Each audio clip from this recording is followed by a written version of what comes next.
In this video, I want to see if we can understand the idea of a hedge fund a little bit better. And these tend to be pretty mysterious and sometimes get a bad name because some hedge funds do some fairly strange things and secretive things in the market, so people are rightfully so suspicious of many of them. But the real difference between a hedge fund and the types of mutual funds that we just talked about are that they're not regulated by the SEC. Not regulated by SEC. And because they are not regulated, they can't market themselves. They can't market. That's why when you watch financial shows or you get a magazine, a finance magazine, you will not see ads for hedge funds. The mutual funds are all over the place, marketing them left and right. Hedge funds, the largest hedge funds in the world are definitely not even household names.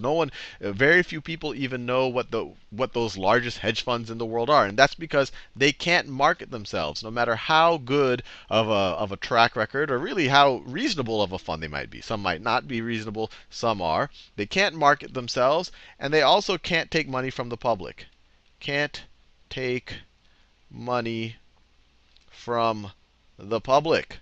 So in general, in order to invest in a hedge fund, you have to be an accredited investor, which means you have a certain net worth, or maybe you have a certain income, or maybe by virtue of your education, you can prove that you have a certain level of sophistication to invest in these things that aren't regulated. You I guess, don't need the SEC to watch your back. And so the regulation is a key difference. Marketing, no money from the public. And then the other key difference is how the managers tend to be incented. I know incented's not a word, or motivated. In the mutual fund world, managers get a percent of assets. So for a mutual fund manager, larger is better. The more under management, the more money the mutual fund manager is going to make. So they really just want to keep marketing it and marketing it. They don't get a cut of the profit. So really, there's not a lot of incentive to try to make kind of really beat the market here, because if they kind of don't beat the market one year, then all of a sudden their fund will shrink. So they really just get a fee on the size of the fund.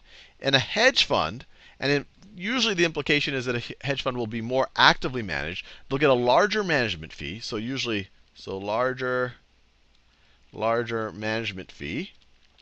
Instead of the 1%. 1% is actually a lot for a mutual fund. Instead of that, hedge funds tend to be 1 to 2%. So 1 to 2% management fee, and sometimes even larger than that. But the even, I guess, bigger difference, and this is where hedge funds are very different from a traditional mutual fund, is that the management company, the general partner, gets a percentage of the profits.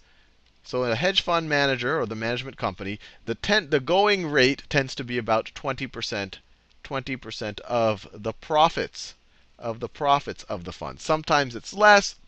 Sometimes it's a lot more. Some very successful hedge funds get 25, 30%, or even a larger percentage of the profits. So with that out of the way, in the next video, I'm going to do some different mechanics of essentially the same returns, but one by a hedge fund and then one by a traditional mutual fund.